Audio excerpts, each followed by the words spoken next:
আপনারা তো অনেক রকমভাবে অনেক কিছুর পুর খেয়েছেন, কারকলের পুর, তারপর আরও অনেক ধরনের পুরই খাওয়া যায়। তবে উচ্ছের পুরটা এভাবে খেয়ে দেখবেন একবার, খুবই ভালো লাগে। এখানে নিয়েছি বেশ কয়টা উচ্ছের সাইজটা আমার বেশ সুন্দর সাইজ ছিল। উচ্ছেগুলোকে আমি এবার কেটে মাঝখান দিয়ে সামান্য একটু কেটে নেব, তাতে কি করা যায় ভিতরের দানাগুলোকে বের করতে আমার সহজ হবে। এখানে আমি নিয়েছি 1 চামচ জিরে, 1 চামচ মৌরি, গোটা মৌরিটা, আর 1 চামচ গোটা ধনে, আর নিয়েছি সামান্য কটা গোলমরিচ, আর এই বাটিটাতে নিয়েছি সামান্য কয়েকটা দানা মেথি। এবার লাগবে আমার হিং। এবার আমি শুকনো খোলায় এই মশলাগুলোকে আমি একটু ভেজে নেব। শুধুমাত্র মেথিটা দেব না, মেথিটা ভাজলে কি হবে, মেথিটা দিলে মেথিটার একটা তেতো হয়ে যায়। তার জন্য মেথিটাকে জাস্ট একটু গরম করব, কিন্তু ওই মশলাগুলোকে একটু শুকনো খোলায় ভেজে নেব। তবে আর লাগবে আমার হিংটা। ওখানে এই রান্নাটা করার জন্য হিংটা দিলেই সবচেয়ে বেশি ভালো হয়। হিঙের একটা সুন্দর একটা গন্ধ আছে। তবে এবার আমি সবগুলো মশলাকে আমি ভেজে নেব। এখানে আমি উচ্ছেগুলোকে কেটে, এই যে দেখুন, উচ্ছেগুলোকে কেটে এই মাঝখানটা দিয়ে সামান্য একটু জায়গা করে নিয়েছি, যাতে ভিতরে দানাগুলো বার করা যায়। আর উচ্ছেগুলোকে কেটে নিয়ে আমি ধুয়ে কিন্তু একটু নুন মাখিয়ে রেখেছি, যাতে এগুলো নরম হয়ে যায়। নরম হয়ে গেলে কি হবে, ভিতরের দানাগুলো বার করতে আমার খুব সহজ হবে। এই যে একটু সময় নুনের মধ্যে রাখলে এগুলোর দানাটা খুব সহজভাবেই বার করে নেওয়া যায়।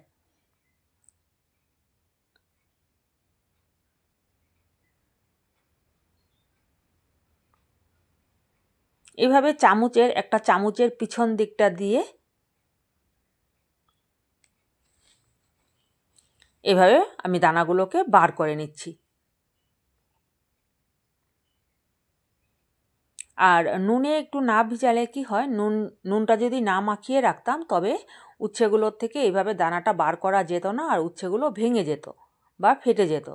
তার জন্য একটু নুন দিয়ে মাখিয়ে রাখলে খুব সহজে এটাকে বার করে নেওয়া যায়। এই যে দেখুন, দানাগুলোকে আমি বার করে নিয়েছি। একইভাবে আমি সবগুলো উচ্ছকেই আমি ওর ভিতর থেকে দানাগুলোকে বার করে নেব।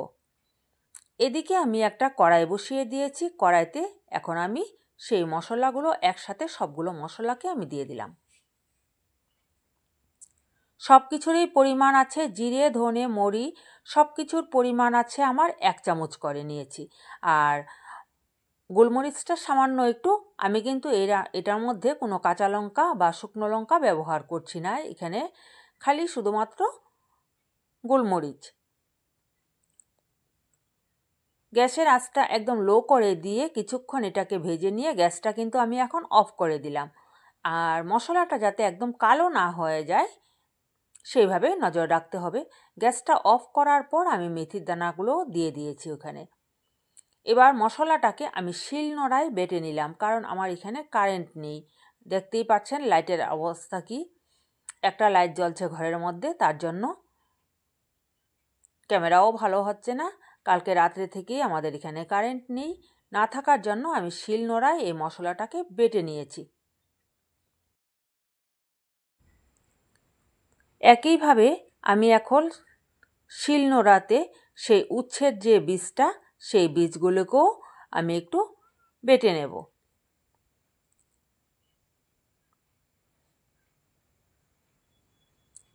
তবে উচ্ছের বীজটা অনেকে ফেলে দিতে পারেন আপনারা, তবে মশলার পরিমাণটা একটু বেশি নিতে হবে। আমি এটাকে ফেলে দেব না, আমি এটাকে ভালো করে বেটে দিলে এটা ভালো লাগে, তখন মশলার পরিমাণটা বেশি লাগে। এই যে এটা দেখুন, সুন্দর করে বেটে নিলে কিন্তু ভালো হয়। এই যে বেটে নিয়েছি, এবার সেই বাটা উচ্ছের বীজটাকে আমি মশলাটার মধ্যে দিয়ে দেব। আমি এটা বাটার সময় কোনো জল দেইনি, জল ছাড়া এটাকে বেটে নিয়েছি। জল দিলে এটা একটু পাতলা হয়ে যাবে, তখন আমার পুরটা ভরাতে অসুবিধা হয়ে যাবে। দিয়ে দিচ্ছি হাফ চামচ নুন, কারণ ওখানে উচ্ছের মধ্যে কিন্তু আমি নুন মাখিয়ে রেখে দিয়েছিলাম।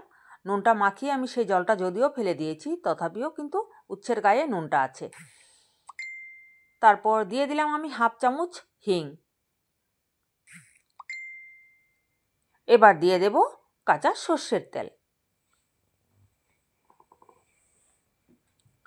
সর্ষের তেলও আমি 1.5 চামচ পরিমাণ দিয়েছি এখানে। এবার তেলের সাথে মশলা আর উচ্ছের বীজটাকে ভালো করে হাতে মাখিয়ে নেব সব কিছু।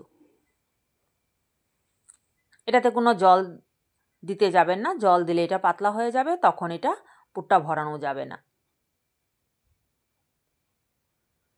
এভাবে শুকনো করে আমি মেখে নিয়েছি। এই যে দেখুন, এবার কি করব, এই মশলাটাকে এভাবে একটু লম্বাটে আকার করে ধরে এই যে পুরটা কি করব, আমি উচ্ছের মধ্যে ভরিয়ে দেব। খুব সহজেই কিন্তু এটা ভরিয়ে দেওয়া যায়।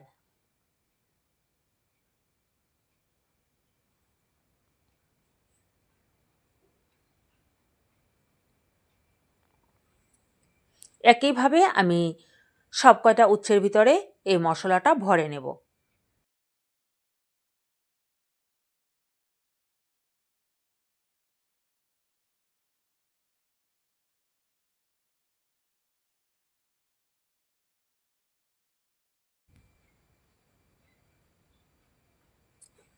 সবগুলো উচ্ছের মধ্যে আমার পুরটা ভরানো হয়ে গেছে। এবার আমি এটার মধ্যে কোনো ময়দার ব্যাটার বা বেসনের ব্যাটারের মধ্যে আমি ডুবাবো না। এবার কড়াই একটা বসিয়ে দিলাম গ্যাসের মধ্যে। কড়াইটার মধ্যে সামান্য পরিমাণ তেল দেব, বেশি তেল দেব না। এটাতে বেশি তেল দিলে কিন্তু আমি যেহেতু কোনো বেসনের মধ্যে ডুবোচ্ছি না, তার জন্য এখানে তেলটা কম লাগবে। আর ওইদিকে আমি মশলাতে তো তেল দিয়েছি। এবার যে অংশটা দিয়ে আমি মশলাটা ভরে নিয়েছি সেই অংশটা উপর দিকে রাখবো। এটা যদি সরাসরি আমি তেলের মধ্যে দিয়ে দিই উল্টো দিকটা, তবে কিন্তু প্রথমেই মশলাটা বেরিয়ে আসবে তেলের মধ্যে, তখন তেলটা পুড়ে যাবে। এবার সব কয়টাকে আমি এইভাবে যে কাটা অংশগুলো আমি উপর দিকে দিয়ে আমি প্রথম তেলের মধ্যে দেব।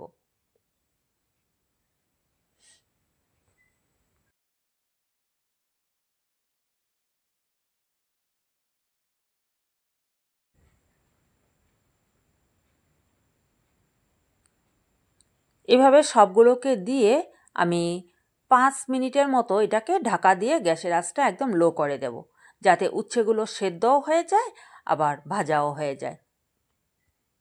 এবার কি করব, আমি হালকা করে একটু উল্টে দেব। উল্টে দেব বলতে একদম ডাইরেক্ট মশলার যে অংশটা সেই অংশটা দেব না তেলের মধ্যে, একটু নাড়িয়ে দিচ্ছি।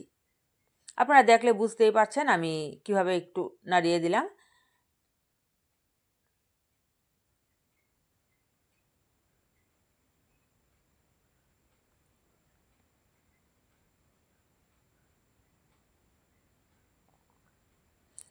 আবারও অল্প সময়ের জন্য ঢাকা দিয়ে রাখবো।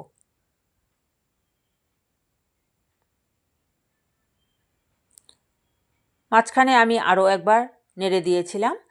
এবার কিন্তু উচ্ছেগুলো আমার খুব সুন্দর সেদ্ধ হয়ে গেছে। এই যে দেখুন, খুব সুন্দর সেদ্ধ হয়ে গেছে। এবার খোলা অবস্থাতেই আমি অল্প সময় একটু এটাকে লাল লাল করে ভেজে আমি তুলে নেব। এই রান্নাটা কিন্তু এই উচ্ছের পুরটা দিয়ে যদি গরম ভাতের সাথে একটা উচ্ছের পুর হয় তবে কিন্তু খুবই ভালো লাগে খেতে। আর এখন শীত গিয়ে বসন্তকাল চলে আসছে। এই বসন্তকালে কিন্তু উচ্ছেটা খাওয়া আমাদের শরীরের পক্ষে খুবই উপকারী। আর এখন এই যে দুপুরবেলা যে গরমটা থাকে সেই গরমে একটু উচ্ছে, একটু তেঁতুল ডাল বা একটু চাটনি, এই ধরনের জিনিসগুলো খেতে কিন্তু ভালো লাগে। তবে হয়ে গেল আমার উচ্ছের পুরগুলো ভাজা।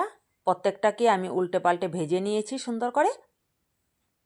আর এটা ভাজার সময় কিন্তু হলুদ দেওয়ার কোনো প্রয়োজন নেই। এই যে প্রত্যেকটা উচ্ছেকে আমি ভেজে দেখুন খুব সুন্দর করে ভেজে আমি তুলে নিলাম এখানে। তবে আজকের এই রেসিপিটি আমার কেমন লাগলো বন্ধুরা অবশ্যই কমেন্ট করে জানাবেন। আর এই সময়ে এইভাবে উচ্ছে দিয়ে একদিন বানিয়ে খেয়ে দেখবেন, খুবই ভালো লাগে। তবে এইটাকে আমাদের বাড়িতে, এই উচ্ছের পুরটাকে আমাদের বাড়িতে আরেকটা নামে ডাকা হয়। আচারি পুর, উচ্ছের আচারি পুর বলা হয়। কারণ এখানে আমি যে মশলাগুলো নিয়েছি সেই মশলাগুলো প্রত্যেকটাই আচারের মধ্যে ব্যবহার করা হয়, তার জন্য এটাকে বলা হয় আচারি পুর। তবে আপনি যদি নতুন বন্ধু হয়ে থাকেন, আমার ভিডিওগুলো রেগুলার দেখেন, তবে অবশ্যই আমার চ্যানেলটিকে সাবস্ক্রাইব করে পাশে থাকা যে বেল বোতামটি আছে সেটি অল করে দিয়ে আমার সঙ্গে থেকে যাবেন। তবে আজকের মতো এই পর্যন্তই। Bye bye.